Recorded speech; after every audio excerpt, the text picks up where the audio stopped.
Question number 4, ये question है कह रहा है कि a beam pivoted at one end has a force of 5 newton.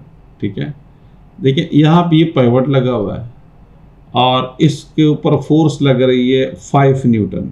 ठीक है, a beam pivoted at one end has a force 5 newton acting vertically upward. यहाँ पे उसके ऊपर एक फोर्स लग रही है जो कि अपवर्ड है। ठीक है, okay, the beam is in equilibrium. अब बीम इक्विलिब्रियम में है। What is the weight of the beam? Beam का वेट क्या है? यानी इसके ऊपर ये फोर्स यहाँ पे ऊपर की तरफ लग रही है, इसका फासला हमें पता है, फासला हमें नजर आ रहा है, यहाँ पे गिवन है फासला, इधर आपको यहाँ से लेके यहाँ तक ये फासला है, ये डिस्टेंस है जो कि 2 सेंटीमीटर है। ठीक है, अच्छा, वेट हमेशा के लिए चूंकि यूनिफॉर्म बीम है तो सेंटर में वेट होता है, तो ये वेट जो बीम का वेट है वो यहाँ पे एक्ट कर रहा है और ये डाउनवर्ड है, तो इसका जो मोमेंट आर्म, अच्छा, ये आपके पास एंटी क्लॉकवाइज होगा क्योंकि ऊपर की तरफ उठाया जा रहा है, तो ये घड़ी के खिलाफ जा रहा है। देखिए एंटी क्लॉकवाइज हो जाएगा। ये वाला वेट जो वेट ऑफ द बीम है ये डाउनवर्ड है, तो ये नीचे की तरफ एक्ट कर रहा है, तो ये क्लॉकवाइज मोमेंट है। तो मैं इसको यूं कर लेता हूं कि जो मेरे पास क्लॉकवाइज मोमेंट है, clockwise moment is equal to anti clockwise moment. ठीक है, तो मैं सिर्फ W मल्टीप्लाई बाय 2 + 3 5 हो जाएगा। इस W के लिए जो मोमेंट आर्म यहाँ से लेके यहाँ तक बन रहा है वो कितना बन रहा है? 2 + 3 5 बन रहा है। तो ये W मल्टीप्लाइड बाय 5 ये clockwise moment is equal to anti clockwise moment कितना है? 5 मल्टीप्लाइड बाय जो यहाँ देखिए इस वेट का पाइवोट से फासला कितना है? 2 सेंटीमीटर है। ठीक है, तो ये 5 मल्टीप्लाइड बाय 2 हो जाएगा, 5 मल्टीप्लाइड बाय 2। तो इस तरीके से मेरे पास W is equal to 5 multiplied by 2 divided by 5, 5 cancel, you got 2 newton. तो इसका जो वजन आ रहा है वो 2 newton. A is the answer आपके पास आ रहा है। इस बीम का, यूनिफॉर्म बीम का जो वजन है, वेट है, that is equal to 2 newton. A is the answer आपके पास आ जाएगा। ठीक है, क्वेश्चन नंबर 5 हमारे पास यहाँ पे गिवन है और वो कह रहे हैं कि the diagram shows a uniform beam being used as a balance.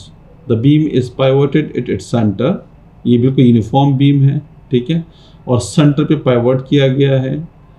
A 1 Newton wait is attached eight one and. यहाँ पे 1 न्यूटन फोर्स जो है अटैच किया गया, लोड अटैच किया गया। ठीक है, at one end of the beam an empty pan weighing 0.2 newton is attached to the other end of the beam.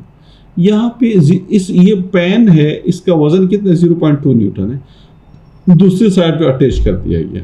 कहते हैं how many 0.1 newton weights must be place on the pan in order to balance the beam. ये तो वैसे ही आप कर लीजिएगा। देखिए ये 1 न्यूटन है। देखिए सबसे पहले तो आपको इस के सेंटर, इसने बोला हुआ है कि सेंटर पे है, यूनिफॉर्म बीम है, तो जितना वजन इधर है इतना वजन इधर है, मतलब मैं सिर्फ बीम की बात कर रहा हूँ, और इस सेंटर में है तो दोनों का मोमेंट आर्म भी सही है।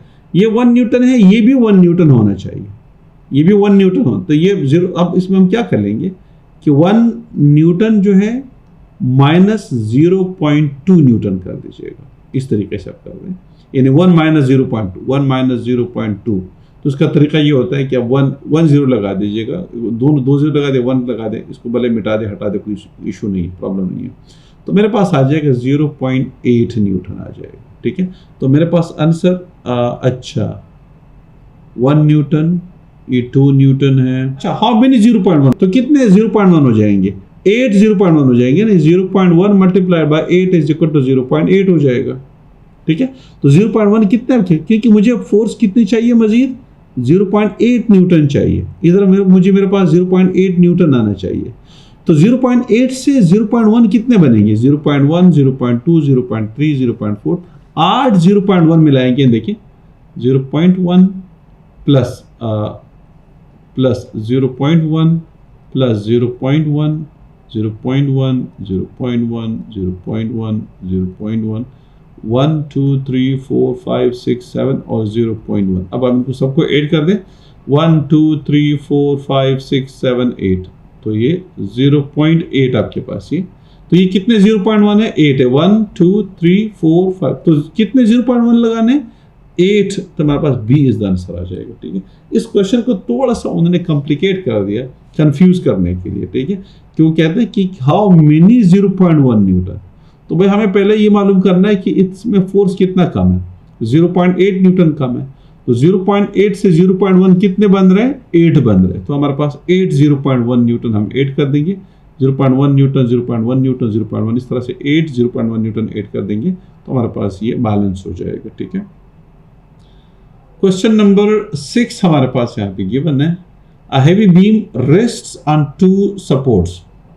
ये देखिए 2 सपोर्ट्स, एक सपोर्ट ये, एक सपोर्ट ये, हेवी बीम है। ठीक है, और इसका वजन जो है बिल्कुल सेंटर में है, यूनिफॉर्म बीम है। The diagram shows the only 3 forces F1 F2 F3, F1 F2 F3 acting on the beam. ठीक है, the beam is in equilibrium, यहाँ पे इक्विलिब्रियम में है। विच स्टेटमेंट इज करेक्ट, कौन सा स्टेटमेंट करेक्ट है। देखिए इस ज़हन में रख लीजिएगा कि इसमें ये जो है, अगर मैं इसको ले लूँ ये वाला, तो ये मेरे पास एंटी क्लॉकवाइज है, और अगर मैं ये ले लेता हूँ ये वाला, तो ये इस तरफ तो क्लॉकवाइज बनेगा, लेकिन अगर मैं इधर पाइवट रखूंगा तो फिर वो अलग हो जाएगा। अब वो कह रहे हैं कि all the forces are equal in size. No, ये 2 फोर्सेस अपवर्ड एक्ट कर रही है, ये 2 फोर्सेस, ये एक फोर्स डाउनवर्ड एक्ट कर रही है। तो मेरे पास आ जाएगा F1 plus F2 is equal to F3, ये इक्वेशन आएगी, क्योंकि ये दोनों उसको ऊपर की तरफ उठा रही है, ये फोर्स डाउनवर्ड एक्ट कर रही है, और ये F1 और F2 इक्वल है F3 का। F1 और F2 जो कि दोनों ऊपर की तरफ एक्ट कर रही है, F3 डाउनवर्ड एक्ट कर रही है, और चूंकि इक्विलिब्रियम में है, ये कोई ऊपर नीचे नहीं जा रहा, इसका मतलब है कि F1 और F2 दोनों मिला के F3 बन रहा है। ठीक है, so the resultant force on the beam is in the opposite direction to the resultant turning effect है, ये भी नहीं है। The resultant force on the beam is 0 and the resultant turning effect on the beam is 0, ये answer है आपके पास। Resultant net resultant force 0 है, यानी देखिए ना, ये F1 F2 ऊपर की तरफ एक्ट कर रहे हैं, F3 नीचे की तरफ एक्ट कर रहा है, ये दोनों बैलेंस है, इक्वल है, तो रिजल्ट 0 आ जाएगा। यानी मैं इसको यूं कर लूं कि F1 plus F2 minus F3, इससे रिजल्ट 0 है, क्योंकि ये दोनों F3 के बराबर। तो अगर मैं इसकी जगह F3 लगा दूं यहाँ पे, F3 minus F3 you got 0। ठीक है, तो इस तरीके से, क्योंकि अपवर्ड फोर्सेस F1 F2 मिला के F3 बन रहे हैं, तो अगर दोनों को, मतलब चूंकि ये बीम कहीं नहीं जा रहा, इक्विलिब्रियम में है, तो नेट रिजल्टेंट फोर्सेस के ऊपर 0 आ रहा है, तो सी इज द आंसर। ठीक है, डी तो बिल्कुल ही गलत है। क्वेश्चन नंबर 7 है, the diagram shows 4 solids cones, the center of the mass of each cone is marked by a point labeled M। ठीक है, ये वाला सबके दिया हुआ इसमें। Which cone is the most stable? तो सबसे ज्यादा जो स्टेबल कोन है वो D है। स्टेबिलिटी के लिए क्या बताया था मैंने कि एक उसका ये वाला एरिया ज्यादा, जितना ज्यादा बड़ा होगा बेस एरिया, ये वाला जितना बड़ा होगा ये ज्यादा स्टेबल होगा। ठीक है, और एक जो सेंटर ऑफ मास है, ये जो पॉइंट है, ये जितना बेस एरिया के क्लोज होगा, यानी ज़मीन जहाँ पे जो एरिया बेस वाला है ज़्यादा क्लोज होगा तो ज़्यादा स्टेबल होगा। तो सब में देखें, इसमें अगर मैं देख लूँ मिसाल के तौर पे एक एक करके अगर मैं देख लूँ, तो इसमें तो एक तो बेस एरिया भी कम है और पॉइंट भी ऊपर है, तो उसको तो छोड़ ही दें। इसमें बेस एरिया ज़्यादा है लेकिन पॉइंट ऊपर है, तो इसलिए ज़्यादा स्टेबल नहीं है। इसमें पॉइंट नीचे है लेकिन बेस एरिया असल में कम है, तो इसलिए इसमें पॉइंट भी नीचे है और बेस एरिया भी ज़्यादा है, तो इसलिए सबसे ज़्यादा स्टेबल डी हो जाएगा। ठीक है, तो स्टेबिलिटी के लिए 2 चीज़ें बहुत इंपॉर्टेंट है, मैंने पहले बताया था कि एक तो जो सेंटर ऑफ ग्रेविटी है वो बेस एरिया के क्लोज हो, यानी लोअर हो, बिल्कुल लोअर पॉइंट हो। ठीक है, एक वाला, और सेकंड जो बेस एरिया वो ज़्यादा स्ट्रांग, यानी गाड़ी जितनी ज़्यादा चौड़ी होगी उतनी ज़्यादा वो जो है उसके यानी उसके कल्टी होने के चांसेस कम होता है। ठीक है, तो इस तरह से होता है।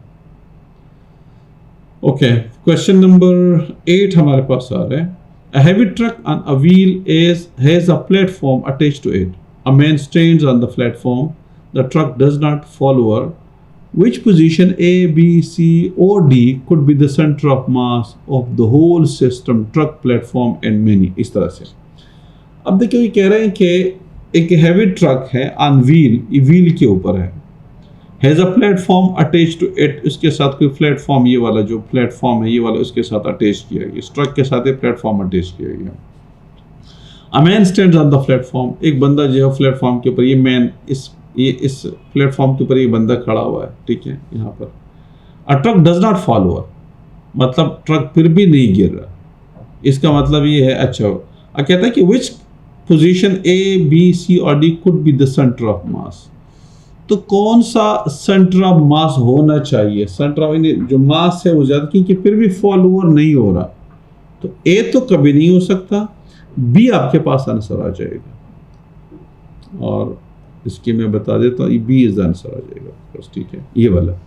उसकी वजह ये कि अगर सी सेंटर ऑफ मास हो तो बेस एरिया आपके पास ये वाला है, इस तरह नोट कर लीजिएगा, तो इंपॉर्टेंट है। बेस एरिया ये वाला है, इतना ये बेस एरिया, ये एरिया आपके पास, ये बेस एरिया है, ये वाला, ठीक है, ये बेस एरिया है। तो अगर सी होता तो फिर तो ये तो इस तरफ गिर जाता, डी होता तो भी गिर जाता, सी डी दोनों इस तरफ गिर जाते। ए तो है ही नहीं, ए पे तो कोई ऑब्जेक्ट ही नहीं है, तो यहाँ पे तो इसके तो कोई पॉसिबिलिटी नहीं है, क्योंकि यहाँ पे तो ना कोई ट्रक है, ना कोई आदमी, ना कोई प्लेटफॉर्म में कुछ भी नहीं है। अब बी, इसलिए ये बोल रहे हैं कि भाई जो ट्रक है वो टिल्ट नहीं हो रहा इस तरफ, वो गिर नहीं रहा, इसकी फॉल ओवर नहीं हो रहा। इसका मतलब ये कि यार ये वेट इधर है और स्टिल उसका जो सेंटर ऑफ ग्रेविटी वो इधर है, और ये बेस एरिया के अंदर आ रहा है, इसलिए ट्रक नहीं गिर रहा, ठीक है।